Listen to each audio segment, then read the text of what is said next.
Good afternoon guys and welcome back to my channel, Rusty DIY Garage. So yun guys, medyo may share lang ako sa inyo. Kasi itong sasakyan actually, nabangga to noong April, nung nag-outing kami, nung mga office mates ko. Nabangga to sa likod, so pinagawa namin. And then nung bagyong Karina, inabot din to sa sahig. So dalawa yung pinagawa ko rito. Tapos yung pinagawa ko is same na shop nung una tong pinagawa dati, dahil nabangga na rin to dati, na bangga naman ng motor sa gilid, same na shop. So yun, hindi ko man nabanggitin yung shop kasi nangako naman sila na aayusin ko ano man yung sira pa. Kasi guys, naibalik na to nung nakarang week. Hindi ko lang ma-check kasi nag-uulan, tapos nung binalik siya umulan din, so hindi ko siya ma-check. Tapos ngayon ito, Sunday, medyo okay na ang panahon, saka ko siya na-check.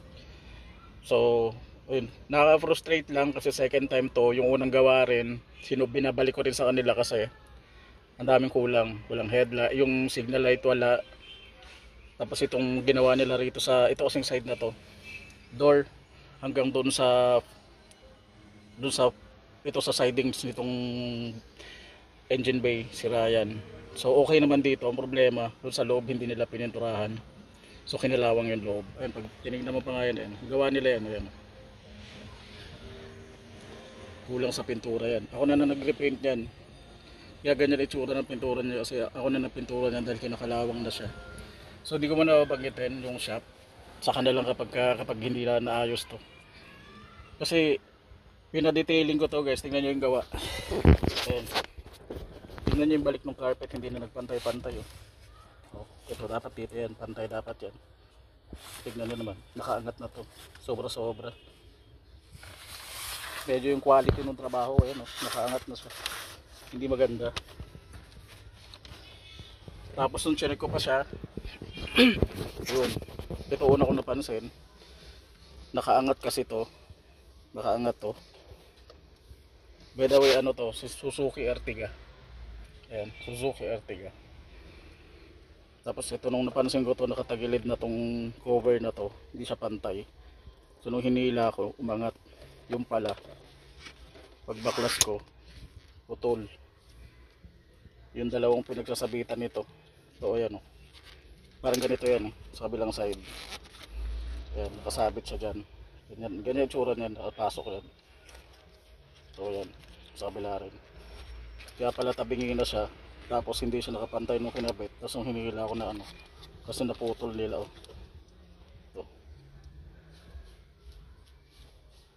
Hindi po ako nakaputol niyan ha. Kasi ano, madali lang tanggalin to. Dahil nagbabaklas ako na sasakyan mismo eh. Kaya kong baklasin yun buo. Hindi ako nakaputol niyan. Ayan. Naputol nila yan. Ayan, oh. Plus, hindi ko pa ito nakabaklas. First time ito mabaklas kasi dahil binhanga. Kasi pag tinignan yung odo niyan, oh, 11K pa lang ang odometer niyan. Magpa 5 years na to pero 11K lang ang odometer niyan. So hindi to ginagamit talaga masyado pag umuwi lang kami. So yun yung unang-una. Bukod dun sa mga hindi na pantay yung carpet ng pagbalik, medyo naglulus, ayan, oh. Hindi maayos yung pagkakaipit. Ito na putol. Ayan. Wala nan lang. So basically may hila mo na to. Kasi dati nakasabit yan dito, tapos nakaklip yan dito. Hindi ko alam kung anong ginawa nila kasi pag tinanggal mo naman itong pinaka-cover niya.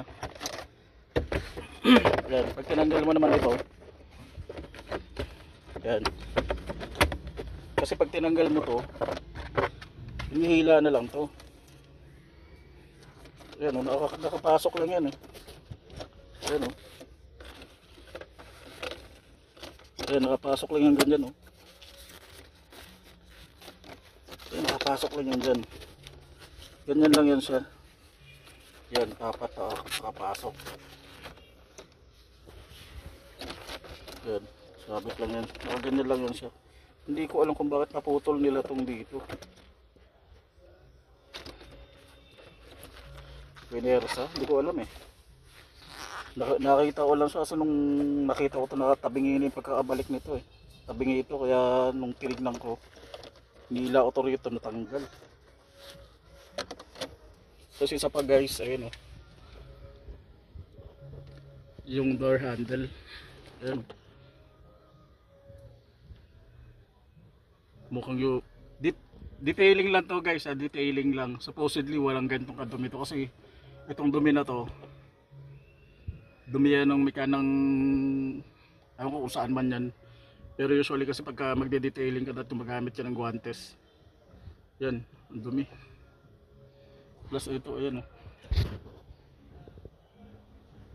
Ayan. Yan. Malinis ang kamay ko ha. Gumagawa rin kasi ako ng sasakyan pero alam ko kung alin yung mga datingatan. Ayan. Tapos ayan yung handle. Sobrang dumi.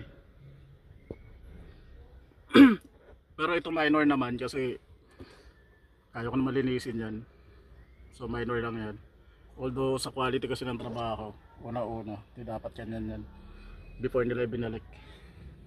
Plus yun nga ito. Ito yung medyo ano kasi sira eh. Kailangan talaga mapalitan to. And then, di pa tayo sa likod. Yung pinaka nabangga. Para makita nyo. So ito guys, ito kasi nabangga nito. Itong part na to. Nabangga yan, pati ito. So medyo inayos ko yan. Bago nila gawin, inayos ko na yan. Kasi hindi ko masara yung pinto. Tapos, itong side na to. Yan, pinukpok ko yan. Kasi hindi masara yung itong door sa likod, hindi masara. So pinukpok ko to. Yan, kung nakita nyo yan, tama yan ang pukpok. Actually, minention ko to nung kinuha tong sasakyan. Minention ko to na pinturahan kasi nga pinukpok ko to. Dahil pumasok na to eh. Itong part na to. So minention ko yan. Tapos, nung nag-message din sa Viber yung service advisor nila, ni-remain ko pa dito. Tapos nung naibalik ko sa sasakyan, ngayon ko lang siya na-check. Ayun. Nung binalik yung sasakyan, binention ko ulit kung nagawa daw. So yan, ngayon ko na-check, walang ginawa. Kasi ito guys, pag nakikita nyo,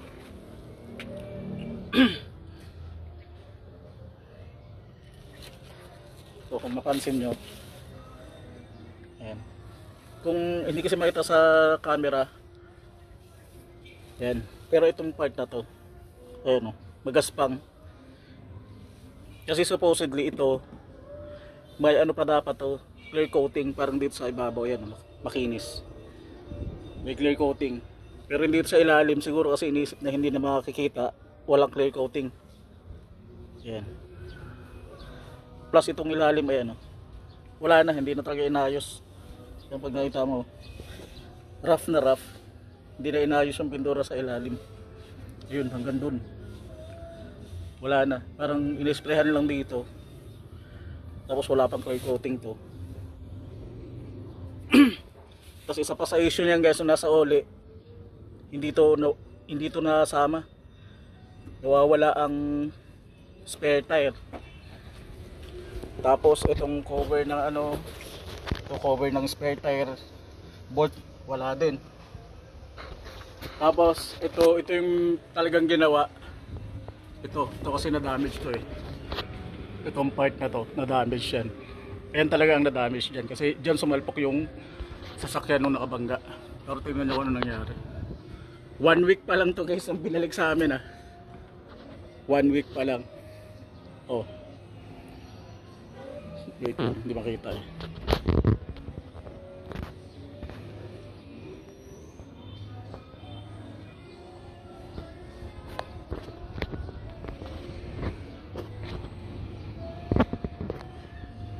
Ayan guys, medyo malabo pero tutukan natin ang gusto.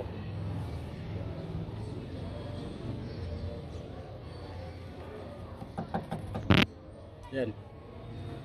Kung nakikita nyo, ayan siya. Ayan yung ginawa niyan. 1 week pa lang yan nung naibalik. Ayan.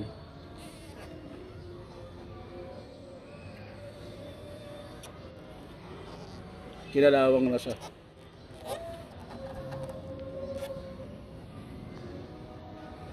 Ayan. Kita nyo yun. Kasi ito ang may damage dyan eh. Actually pinantay ko na yan. Ito itong buong na to. Kasi wasak to eh. Medyo bumaon to. So inayos-ayos ko pa to. Yan yung side na yan, itong part na to. Kasi lumabog din to, pati yun. Dahil sa impact. So, tingnan nyo, 1 linggo lang. Oh.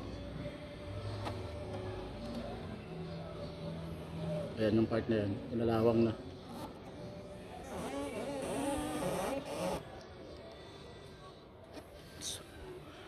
So guys, kaya sinishare ko din sa inyo kasi ako may alam ako sa sasakyan, magawa ako ng sasakyan.